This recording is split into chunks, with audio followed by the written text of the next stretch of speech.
Well, right now the crowds outside the State House are a little bit smaller than they were earlier, but they are in a smaller area, and that's because law enforcement is setting up these fences. At this point, Horry County Police are calling this a death investigation, not a homicide investigation, but until they have more details, they are still going to treat it as if it was a murder. The windows are still boarded up more than 24 hours later. There's also plenty of glass and blood spatter all around the parking lot. People have been trying to get in and out of here all night, but with floodwaters more than a foot deep, it's very hard. We do not recommend it. Now, the first team focuses on the fans and everything that might happen up in the stands. That one is not as easy to notice, though, as this second team, which focuses down here on the track. Well, following last night's deadly shooting here in Charleston, we've seen plenty of prayer vigils and church services pop up all around town. Well, Georgetown County leaders briefed everyone a little bit earlier, saying this is not over, but there are plenty of resources in place. In fact, in the past couple of days, more than 300 rescues have happened around the county. An undefeated season, an Orange Bowl victory, and a shot at the national championship. Any school around the country would be okay with just one of those things. Well, NASCAR and the Confederate flag are two things that have gone hand in hand for many decades, but this year that may not be the case. Now the track is hoping that instead of having an infield full of rebel flags, it'll see more of a different kind of red, white, and blue. Right now it's a very different scene here on the State House grounds, but earlier it was a whirlwind of emotions. People from both sides of the argument were here, and they weren't afraid of sharing their opinions. What started as joy and elation for many today turned into a realization of something much bigger. Times are changing. Like I said, my boyfriend's white, my daughter's mixed. Times are changing. So, I mean, like, we need to change with it. That change is something not everyone sees necessary.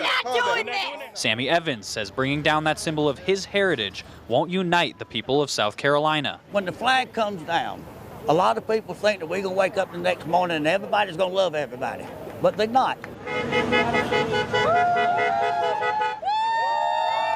But once the news broke that flag was officially coming down, we just overcame! People did come together and celebrate what they see as much needed progress. Hey, take it down. No one should have to walk through the world and walk by a symbol of slavery and hatred ever. Goodbye. Robin Hipp says that flag does not represent heritage and does not represent South Carolina. What it can now represent is history and progress. What it's going to do is tell bigots that this is not their state of One state, one flag. that it belongs to all of us. One state, one flag. With just about every resource available, towns around Georgetown County are in decision mode. Leave now or wait for the flooding to get worse.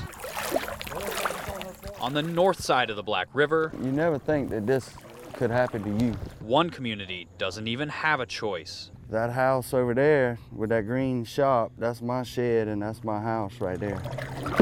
Bryant Leday has lived in this home in Chopee for more than 7 years. This is worse than anything. He got married here, raised his kid here, and now, like many others, has to find a new home for the time being. If it wasn't for that little boat, I would have had to tote it. Tote my wife and my kid and everybody out of there. Leday says what's making this situation harder for everyone is some people are now preying on their misfortune. People coming up here with boats and spotlights shining around. You know, that's an eerie feeling when you lose everything you got and then you got people coming in here trying to take what's left. Leday says at this point, though, worrying would be a waste of time. You got to keep living. Instead, he hopes folks will join together. This can't stop you or slow you down. And get through this as a community. It's not about how hard you get knocked down, it's how you get back up after you get knocked down. Look right up there, buddy. Say cheese, do a big smile for me, baby. It's a sight you'll see in any mall across the country.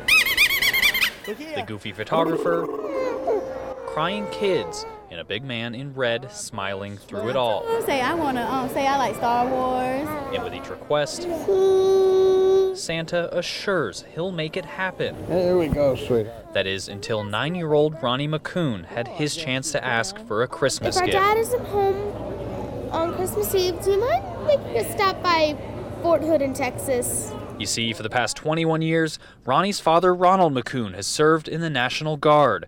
He's done many tours in the Middle East and recently finished his final deployment. Since then, he's been stationed in Texas, and his kids haven't seen him since before he left, something they hoped old St. Nick could change.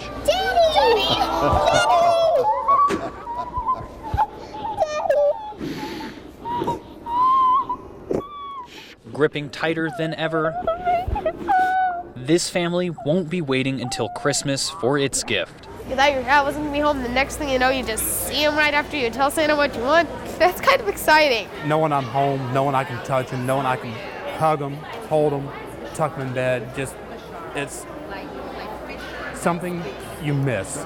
So with another 3 days until the big holiday, the McCue family will be a little busy. Santa. Remembering their picture-perfect Christmas surprise. We just asked Santa for you, and here you are. In Florence, Conor McCue, I might make you carry me. WMBF News.